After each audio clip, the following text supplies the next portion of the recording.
Mazmur 91. Dalam lindungan Allah. Orang yang duduk dalam lindungan yang maha tinggi dan bermalam dalam naungan yang maha kuasa akan berkata kepada Tuhan, tempat perlindunganku dan kubu pertahananku, Allahku yang kupercayai. Sungguh, dialah yang akan melepaskan engkau dari jerat menangkap burung, dari penyakit sampar yang busuk. Dengan kepaknya, ia akan menudungi engkau, di bawah sayapnya engkau akan berlindung. Kesetiaannya ialah perisai dan pagar tembok. Engkau tahu takut terhadap kedahsyatan malam, terhadap panah yang terbang di waktu siang, terhadap penyakit sampar yang berjalan di dalam gelap, terhadap penyakit menular yang mengamuk di waktu petang. Walau 1.000 orang rebah di sisimu dan 10.000 di sebelah kananmu, tetapi itu tidak akan menimpamu. Engkau hanya menontonnya dengan matamu sendiri dan melihat pembalasan terhadap orang-orang fasik. Sebab Tuhan ialah tempat perlindunganmu, yang maha tinggi telah kau buat tempat perteduhanmu. Malapetaka tidak akan menimpa kamu, dan tulah tidak akan mendekat kepada kemahmu.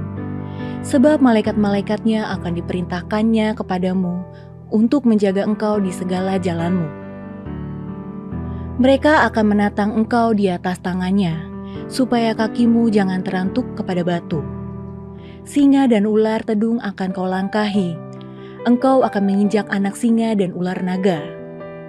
Sungguh hatinya melekat kepadaku, maka aku akan meluputkannya, aku akan membentenginya, sebab ia mengenal namaku.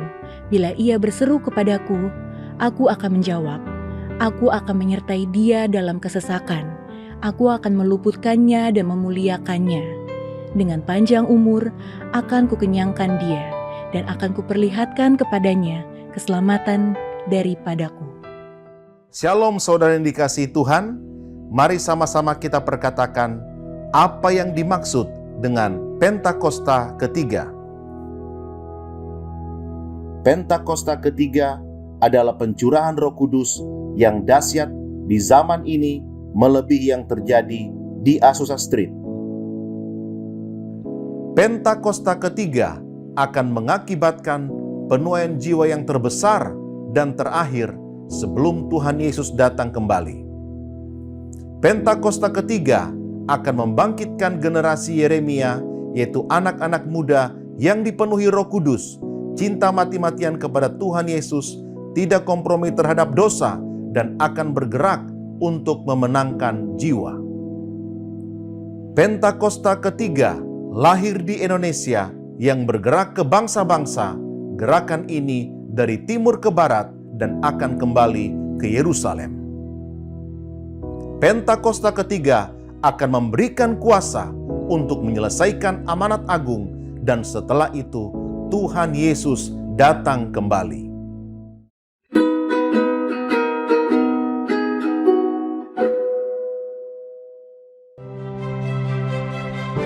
Apapun proses atau pergumulan yang sedang Anda hadapi hari-hari ini, percayalah Tuhan selalu memberi kekuatan untuk kita dapat menanggungnya. Dan Tuhan selalu menyediakan jalan keluar ketika kita terus percaya dan berserah kepadanya. Mari persiapkan hati kita untuk masuk dalam perjamuan kudus hari ini. Anda dapat mempersiapkan roti atau menggantinya dengan biskuit atau crackers.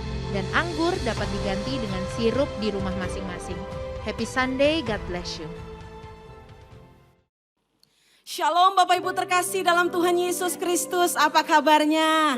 Saya percaya kita semua dalam keadaan baik dan luar biasa sehat, amin. Percayalah bahwa setiap dari kita dimanapun berada, dengan siapapun saudara berada saat ini, Tuhan mengasihi setiap kita.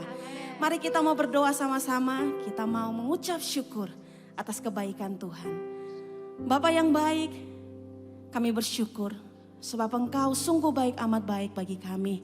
Terima kasih oleh karena anugerah-Mu, kemurahan-Mu, kasih setia-Mu, kami boleh ada sampai hari ini Bapa. Kami umat-Mu siap untuk memuji, memuliakan nama Tuhan lewat nyanyian kami, lewat hidup kami, lewat doa kami, lewat keberadaan hidup kami saat ini Bapa. Di dalam nama Tuhan Yesus Kristus kami siap untuk memuji Engkau. Mari engkau yang percaya bersama-sama dengan saya katakan amin. Katakan amin. Haleluya.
sampai selama-lamanya Engkau Allah dalam hidup kami.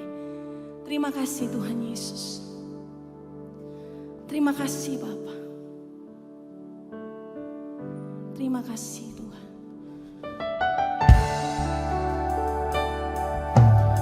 Tidak pernah lalai, tidak pernah gagal setiap janji-Mu Tuhan. Kami hidup oleh karena anugerah.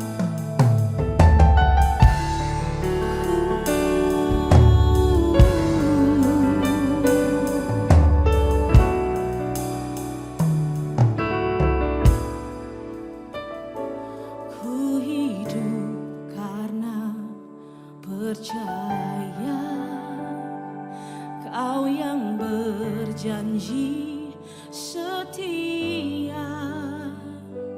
Pengharapanku selalu ada di dalam-Mu. Ku tidak akan menyerah meski dalam kesesakan.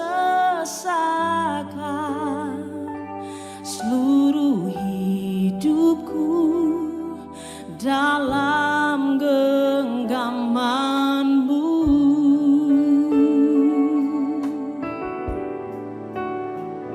Aku punya Tuhan yang besar, yang telah berjanji dan sanggup menggenapi. Imanku bersepakat percaya kuasa-Nya. Ku terima sekarang kemenangan dari-Mu.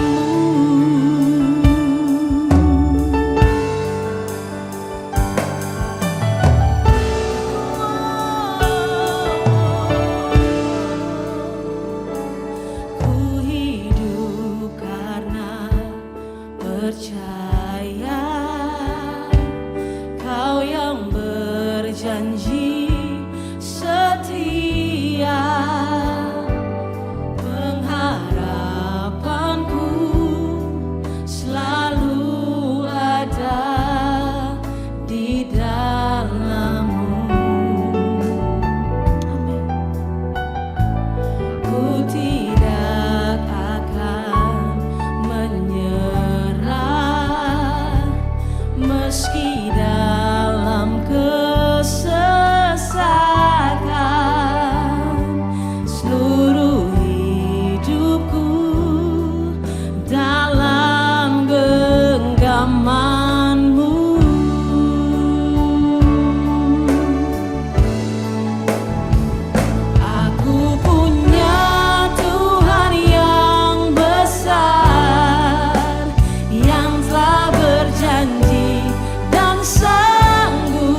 Jemaat Tuhan sendiri katakan, aku punya Tuhan yang besar, yang telah berjanji dan sanggup.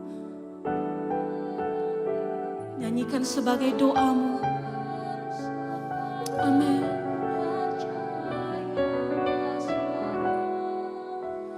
Ku terima sekarang kemenangan darimu. Sekali lagi katakan, aku punya Tuhan yang, amin, yang telah berjanji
For the battle belongs to you, Lord.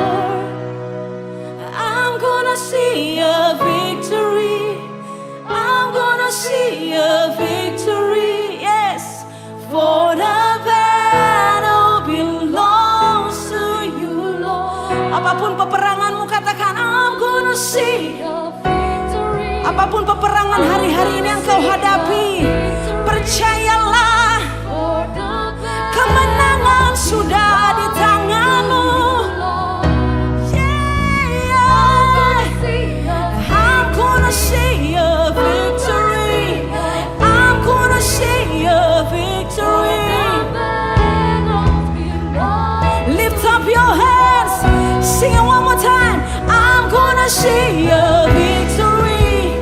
I'm gonna see a victory. Yeah. Amen. I'm gonna see a victory.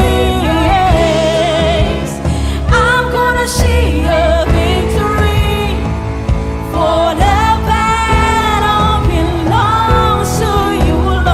Come on, one more time. I'm gonna see a victory. Declare in the name of Jesus. Receive in the name of Jesus. Yeah, yeah. I'm gonna see a victory. I'm gonna see a victory. For the battle belongs to you, Lord. You take what the enemy meant for evil, and you turn it for good. Amen. You turn it for good. You take what the enemy meant for evil, and you turn it for good. You turn it for good. You take what the enemy, yes, you take what the enemy meant for evil, and you turn it, yeah, yeah. You take what the enemy meant for evil, and you turn it for good. You turn it for good. I'm gonna see a victory. Yes, I'm gonna see a victory. For the battle belongs to you, Lord. I'm gonna see a victory. I'm gonna see a victory. For the battle belongs to you. Sing it one more time. Say, I'm gonna see a woo. I'm gonna see a victory. For the battle belongs to you. I'm gonna see a victory. I'm gonna see a victory. Yes, I'm gonna see a victory. For the battle belongs to you. Sekali lagi katakan, I'm gonna see a victory. I'm gonna see a victory. For the battle belongs to you, Lord. I'm gonna see a victory. I'm gonna see a victory. For the battle belongs to you, Lord. I'm gonna see a victory. I'm gonna see a victory. For the battle. Engkau yang berdiri di hadapan kami, Tuhan. I'm gonna see a victory. Kami menang atas sakit penyakit kami. Kami menang atas pergumulan kami. Kami menang atas segala malu kami. I'm gonna see a victory, yes Lord. I'm gonna see a victory. In the name of Jesus. Belongs to you, Lord. I'm gonna see a victory. a victory, for the battle belongs to you, Lord.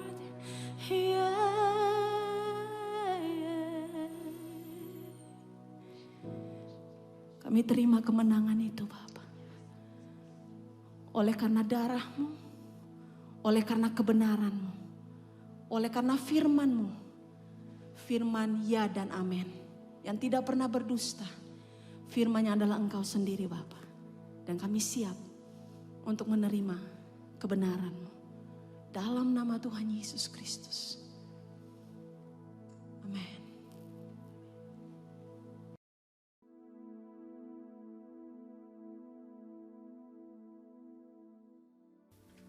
Hari ini adalah Jumat Agung, di mana kita memperingati kematian Tuhan Yesus. Kita akan merenungkan kembali kasih Tuhan Yesus yang luar biasa bagi kita semua. Saya tidak tahu keadaan saudara hari-hari ini, tetapi saya akan mengatakan sesuatu, bahwa apapun masalah yang kita alami hari-hari ini, ketahuilah bahwa Tuhan Yesus sangat-sangat mengasihi kita semua. Karena itu Tuhan Yesus menghendaki agar kita berbicara seperti Roma 8 ayat 28 yang berkata, kita tahu sekarang bahwa Allah turut bekerja dalam segala sesuatu, baik enak maupun tidak enak, untuk mendatangkan kebaikan bagi mereka yang mengasihi Dia, yaitu bagi mereka yang terpanggil sesuai dengan rencana Allah. Yohanes 3 ayat 16 berkata, karena begitu besar kasih Allah akan dunia ini, sehingga Ia telah mengaruniakan anak yang tunggal, supaya setiap orang yang percaya kepadanya tidak binasa, melainkan beroleh hidup yang kekal. Ada apa dengan manusia sehingga Tuhan Yesus harus datang dalam dunia ini? Alkitab berkata, semua orang telah berbuat dosa dan telah kehilangan kemuliaan Allah. Upah dosa adalah maut, mati, tempatnya di neraka. Neraka adalah tempat yang sangat mengerikan. Jangan sampai masuk neraka. Karena itu Tuhan Yesus datang ke dalam dunia ini untuk menyelamatkan kita semua. Bagaimana cara Tuhan Yesus menyelamatkan kita? Alkitab berkata, Tuhan Yesus yang tidak mengenal dosa, dijadikan dosa oleh karena kita semua. Supaya di dalam Dia, yaitu mereka yang percaya kepada Tuhan Yesus, dibenarkan oleh Allah. Apa arti dari ayat ini? Tadi dikatakan, semua orang telah berbuat dosa dan telah kehilangan kemuliaan Allah. Upah dosa ialah maut, mati. Jadi Tuhan Yesus harus mati menggantikan saudara dan saya. Kalau kita melihat cara mati Tuhan Yesus, saya katakan sangat-sangat tidak manusiawi. Alkitab menuliskan ada 10 tahap penderitaan Tuhan Yesus dari Taman Getsemani sampai Golgota. Sangat mengerikan. Tahap yang pertama, ketika berada di Taman Getsemani, Tuhan Yesus berdoa kepada Bapa dalam keadaan ketakutan. Sampai peluhnya seperti tetes-tetes darah yang jatuh ke tanah. Pada saat itu, seorang malaikat turun untuk menguatkan Tuhan Yesus. Tuhan Yesus berdoa kepada Bapa, ya Bapakku, jikalau sekiranya mungkin, biarlah cawan ini lalu daripadaku. Tetapi jangan seperti yang ku kehendaki, melainkan seperti yang Kau kehendaki. Di sini Tuhan Yesus mengajar kepada kita bahwa di dalam doa kita boleh menawar, tetapi jangan memaksakan kehendak. Bagi yang sekarang dalam keadaan ketakutan, kita harus ingat bahwa Tuhan Yesus pernah mengalami ketakutan untuk menebus dosa kita semua. Karena itu datanglah kepada Tuhan Yesus. Dia pasti mampu dan mau menolong kita semua. Tahap yang kedua, Tuhan Yesus ditangkap. Dia dituduh dengan bermacam-macam tuduhan. Diludahi, mukanya ditinju, dipukul. Tetapi Tuhan Yesus tidak membalas. Di sini Tuhan Yesus mempraktekkan apa yang diajarkannya kepada kita. Agar kita mengasihi dan berdoa bagi orang-orang yang membenci kita, mengutuk kita, mencaci maki kita. Jikalau kita hanya mengasihi orang-orang yang mengasihi kita, apa jasa kita? Karena orang-orang berdosa pun juga mengasihi orang-orang yang mengasihi mereka. Tahap yang ketiga, Tuhan Yesus dibelenggu untuk diadili. Waktu Tuhan Yesus diadili oleh Pilatus, ternyata tidak didapati kesalahan yang membuat Tuhan Yesus harus dihukum mati. Sementara itu orang-orang Yahudi terus berteriak-teriak supaya Tuhan Yesus dihukum mati. Salibkan dia! Salibkan dia! Akhirnya Pilatus menyerahkan Tuhan Yesus untuk disalibkan. Tahap yang keempat, Tuhan Yesus dicambuk. Proses awal dari penyaliban, jubah Tuhan Yesus dibuka dan dihukum cambuk. Dua algojo bergantian menghunjamkan cambuk ke punggung Tuhan Yesus. Ujung cambuk itu terbuat dari potongan tulang dan potongan besi. Tiap kali cambuk itu dihunjamkan ke tubuh Tuhan Yesus, itu menimbulkan luka yang dalam. Tuhan Yesus berteriak-teriak kesakitan. Darah Tuhan Yesus bercucuran. Tuhan Yesus bermandikan darah. Tahap yang kelima, kepala Tuhan Yesus diberi mahkota duri. Duri ditancapkan di kepala Tuhan Yesus dengan cara dipukul. Sakitnya luar biasa. Darah bercucuran. Tahap yang keenam, Tuhan Yesus memikul salib. Dalam keadaan kesakitan, berlumuran darah, ditambah semalam Tuhan Yesus tidak tidur. Tuhan Yesus harus memikul salibnya. Tuhan Yesus jatuh bangun karena tidak kuat. Maka Simon dari Kirene disuruh menggantikannya. Tahap yang ketujuh, tangan dan kaki Tuhan Yesus dipaku. Sakitnya luar biasa. Sakitnya luar biasa. Darah bercucuran. Tahap yang ke-8, Tuhan Yesus digantung di atas kayu salib. Pada saat itu, Tuhan Yesus menderita secara lahir maupun batin. Secara lahir, dia merasakan sakit yang luar biasa di sekujur tubuhnya. Dan juga merasa sesak karena ada cairan di menekan jantungnya. Secara batin, Tuhan Yesus menderita karena Tuhan Yesus melihat semua orang yang lalu lalang menghujat dia. Ahli-ahli Taurat, tua-tua, imam-imam menghujat dia. Bahkan salah satu penjahat di sebelahnya juga ikut menghujat. Tahap yang ke-9, Tuhan Yesus merasa ditinggalkan oleh Bapa.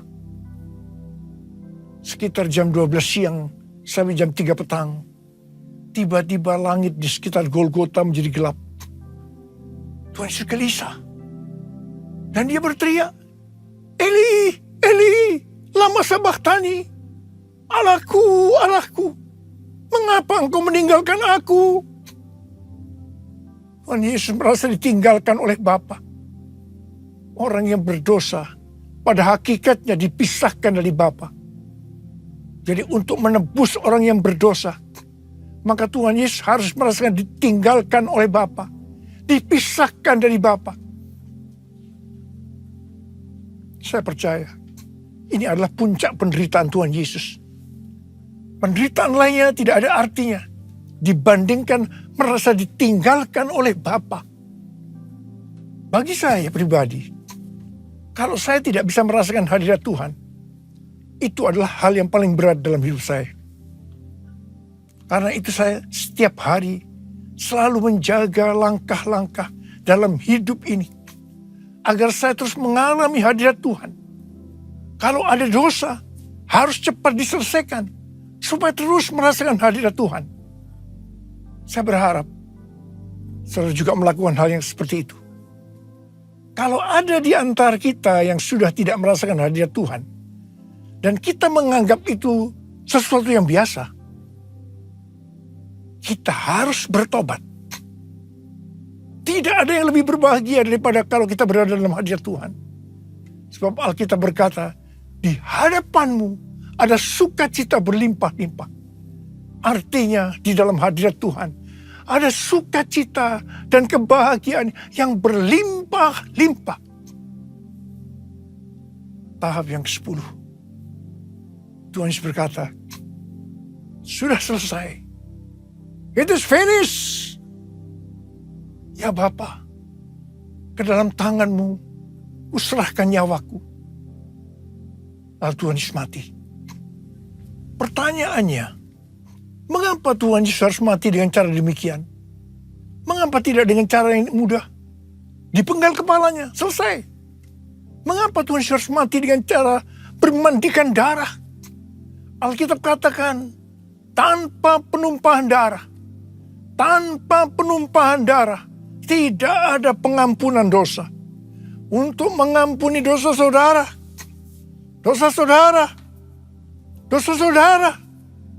dan juga dosa saya. Tuhan Yesus harus mati dengan cara demikian.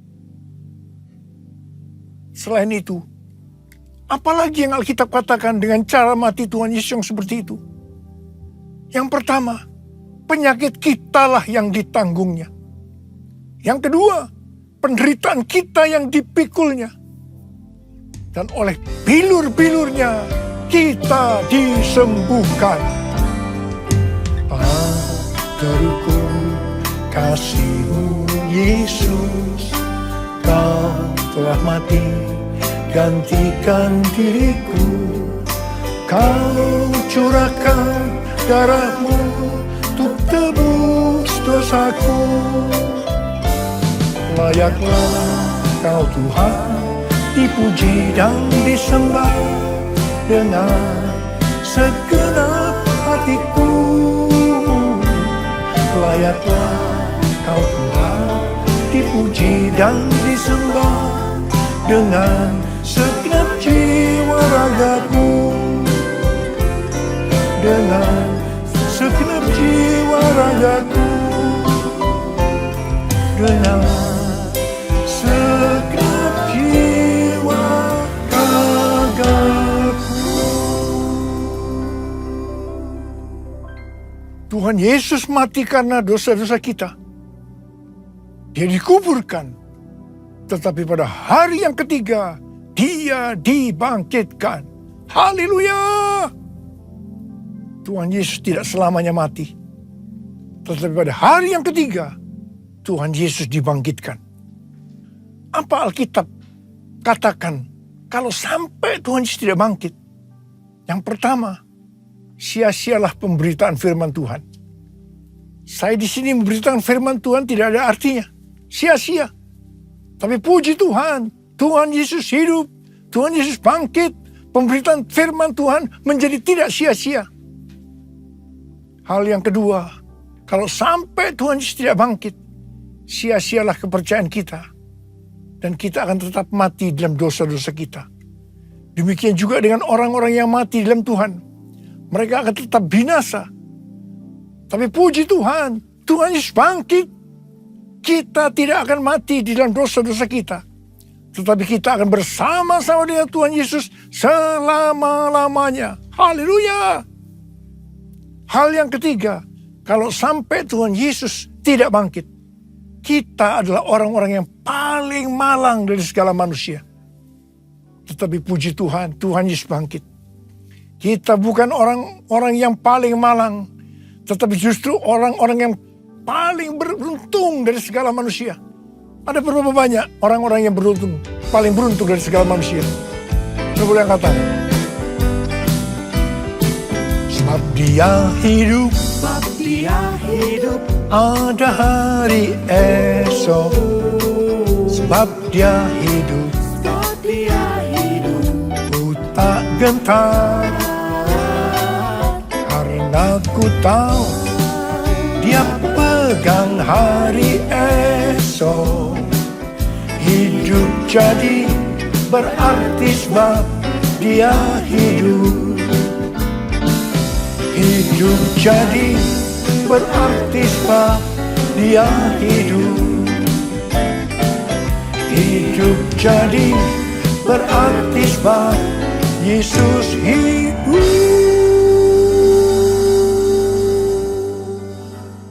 Karena Tuhan Yesus hidup, maka ada hari esok. Karena Tuhan Yesus yang pegang hari esok saudara dan saya, dia hidup. Dia berkata kepada kita semua, jangan kamu khawatir. Jangan kamu khawatir apa yang akan kamu makan, apa yang akan kamu minum, apa yang akan kamu pakai. Semua itu dicari oleh bangsa-bangsa yang tidak mengenal Allah. Tetapi Bapamu di sorga tahu, kamu memerlukan semuanya itu. Karena itu, carilah dulu kerajaan Allah dan kebenarannya. Maka semuanya,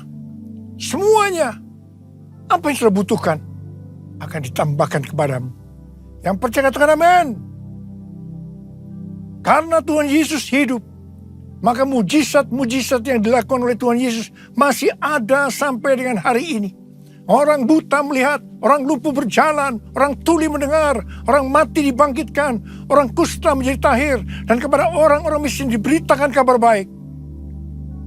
Karena Tuhan Yesus hidup, kita melihat Pentakosta ketiga sedang digenapi, di mana melalui semua peristiwa yang terjadi saat ini, penuaian jiwa yang terbesar dan yang terakhir sebelum Tuhan Yesus datang kembali terjadi.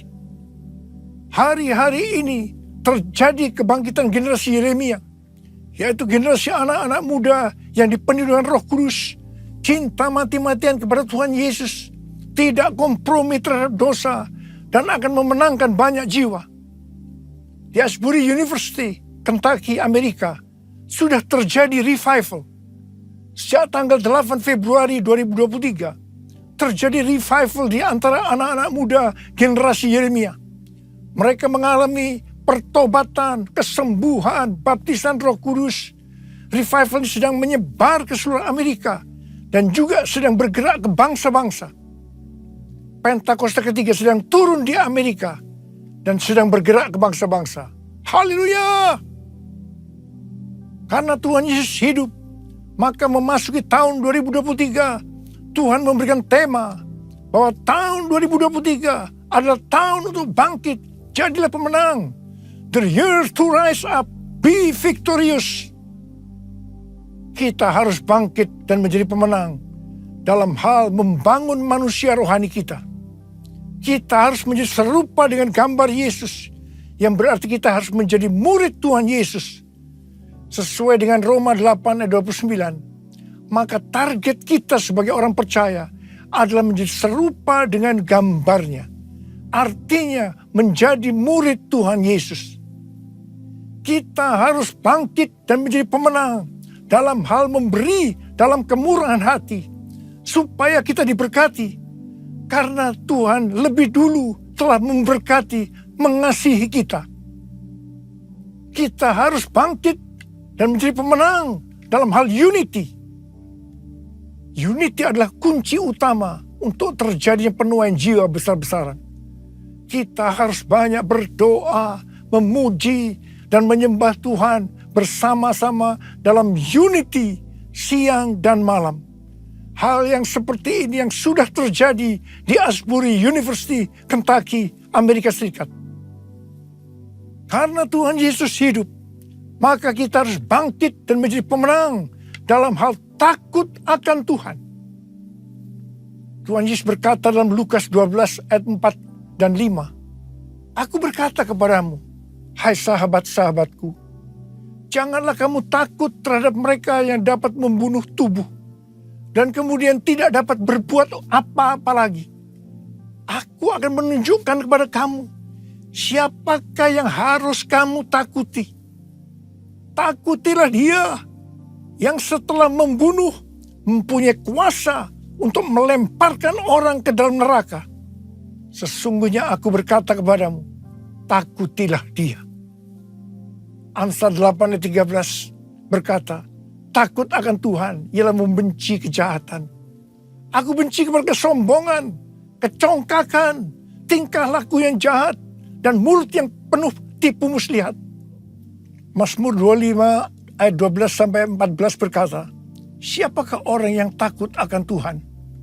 Kepadanya Tuhan menunjukkan jalan yang harus dipilihnya. Orang itu sendiri akan menetap dalam kebahagiaan, dan anak cucunya akan mewarisi bumi. Tuhan bergaul karib dengan orang yang takut akan Dia. Dan perjanjiannya diberitahukannya kepada mereka. Haleluya! Sekali lagi, saya mau katakan kepada kita semua, bahwa kita harus takut akan Tuhan. Jumat Agung mengingatkan kita, bahwa Tuhan terlebih dahulu mengasihi kita semua. Karena itu kita harus mengasihi Dia.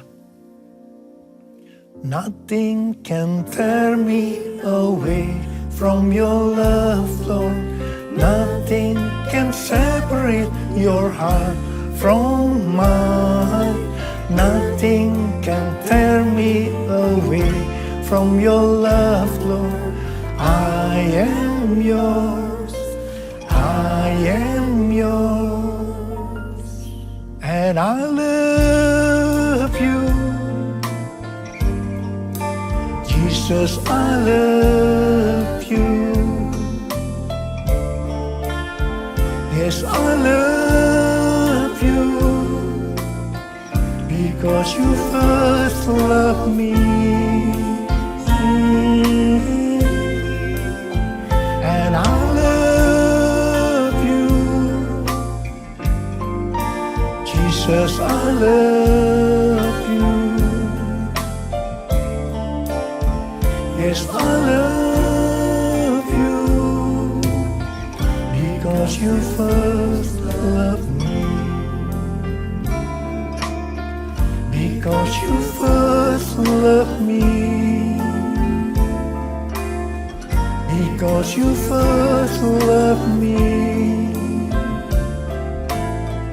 Because you first loved me.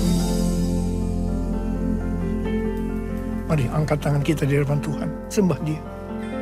Mari kita berbahasa roh sama-sama. Yang belum berbahasa roh jangan diam. Katakan haleluya.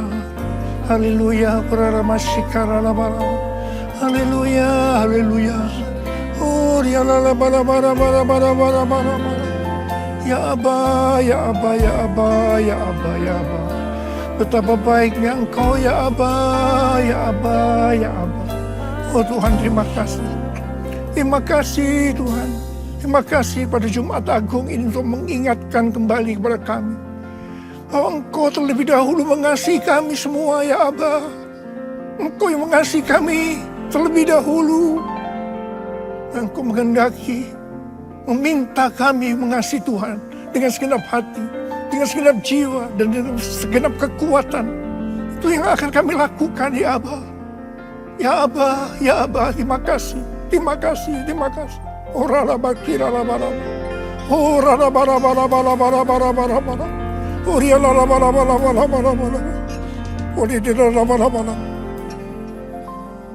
Because you first loved me. Because you first loved me. Because you first loved me.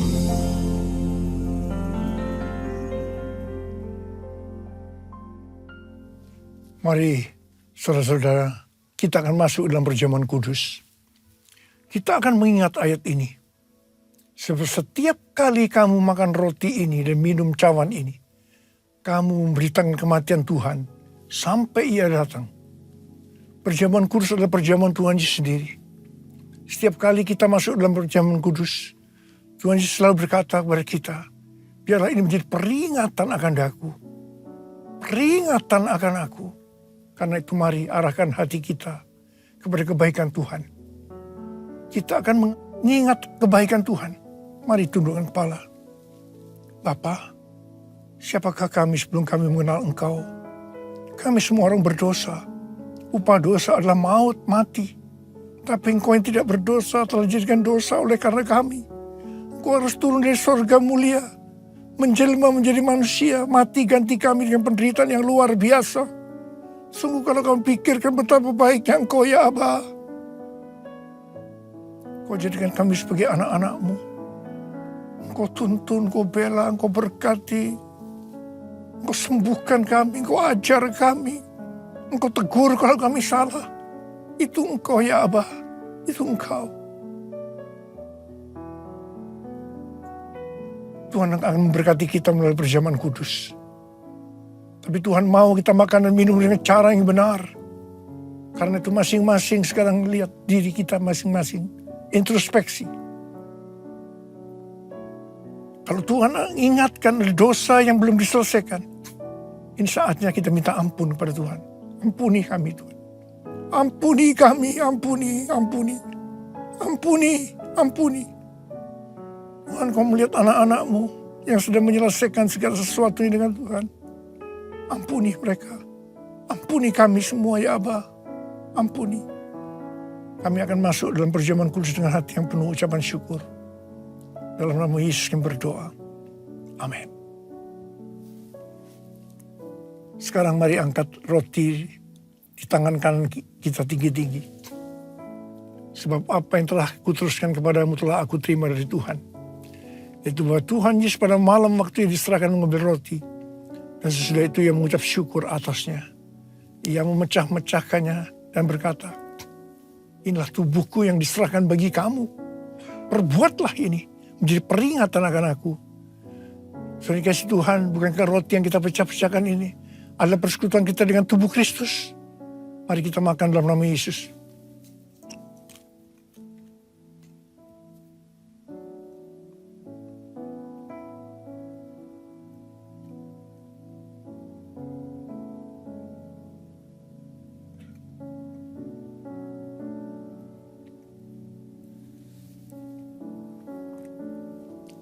Sekarang mari angkat cawan di tangan kita tinggi-tinggi. Mungkin juga mengambil cawan sesudah makan lalu berkata, cawan ini adalah perjanjian baru yang dimeteraikan oleh darahku. Perbuatlah ini setiap kali kamu meminumnya menjadi peringatan akan aku. Saudara kasih Tuhan, bukan cawan pengucapan syukur. Yang atasnya kita ucapkan syukur adalah persekutuan kita dengan darah Yesus. Mari kita minum dalam nama Yesus.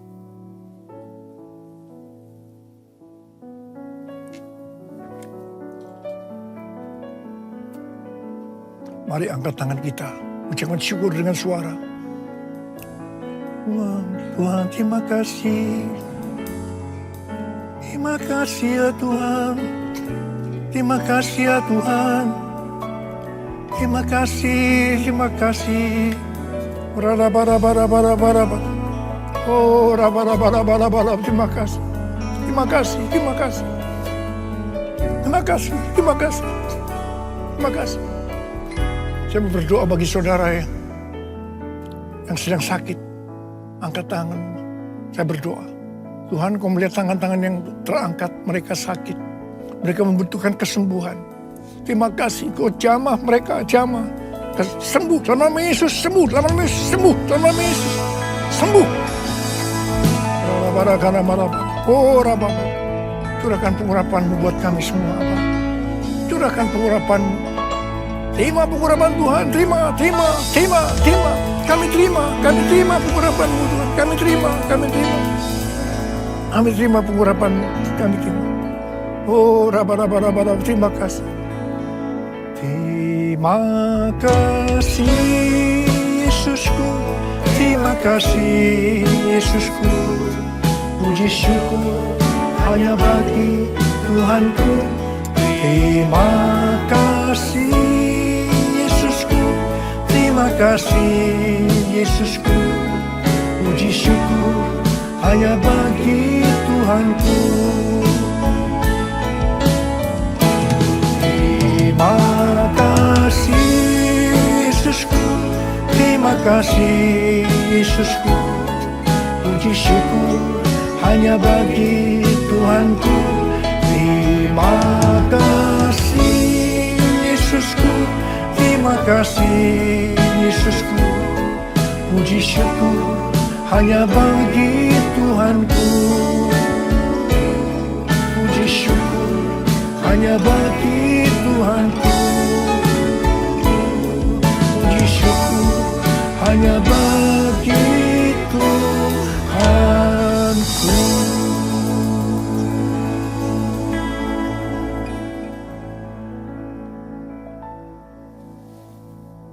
Terimalah berkat Tuhan. Kasih karunia berlimpah-limpah daripada Allah Bapa dalam anak yang tunggal Yesus Kristus. persekutuan yang manis dengan Roh Kudus menyertai saudara sekalian mulai hari ini. Sampai Tuhan Yesus datang menjemput kita di awan-awan dan bahkan sampai selama-lamanya. Yang percaya bersama-sama katakan, amin.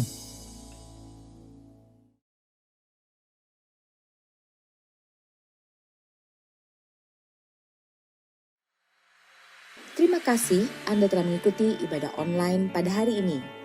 Kami mengajak Anda untuk berdoa, menyembah Tuhan dan mendengar pesan firman Tuhan dalam acara Mesbah Pagi melalui aplikasi Zoom setiap hari Senin sampai Sabtu pukul 5 pagi. Kecuali hari libur nasional, Mesbah Pagi akan diliburkan.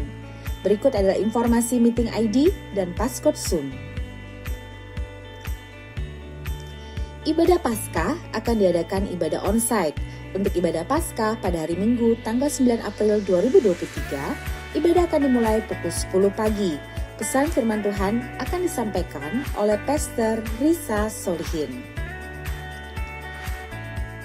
Ibadah Kingdom Teens Minggu 9 April 2023 pukul 10 akan dilayani oleh Kak Keisha Immanuela. Wise Woman akan mengadakan workout bodyweight pada hari Sabtu 15 April 2023 pukul 9 pagi, bertempat di Taman Proklamasi Jakarta Pusat. Kami mengundang untuk seluruh kaum wanita dapat bergabung di dalam acara ini. Ibadah Men for Christ akan dilaksanakan pada hari Sabtu 15 April 2023 pukul 10 pagi, bertempat di Anus Tower lantai 3, Training Room. Pesan firman Tuhan akan disampaikan oleh Bapak Pendeta Gunawan Wongso Wijojo. Persembahan umum, syukur, dan persepuluhan dapat Anda berikan melalui QR Code berikut ini. Scan QR Code yang tertera di layar. Persembahan melalui QR Code tidak dipungut biaya apapun. Persembahan umum persepuluhan diakonia dapat Anda transfer ke nomor rekening berikut ini. Kami mengundang Bapak Ibu Saudara untuk hadir dalam ibadah onsite Praise and Worship Night dan penampilan perdana tim pujian penyembahan GBI Kebon Sirih KS Worship yang akan membawakan lagu-lagu disertai live recording. Pesan profetik akan disampaikan oleh Bapak Pendeta Aruna Wiryolukito pada hari Sabtu 8 April 2023 pukul 19. Bertempat di MNC Conference Hall, Ainus Tower lantai 3, Komplek MNC Center. Ajak keluarga dan saudara untuk dapat hadir. Demikianlah GBI Kebon Sirih News Flash hari ini. Tuhan Yesus memberkati.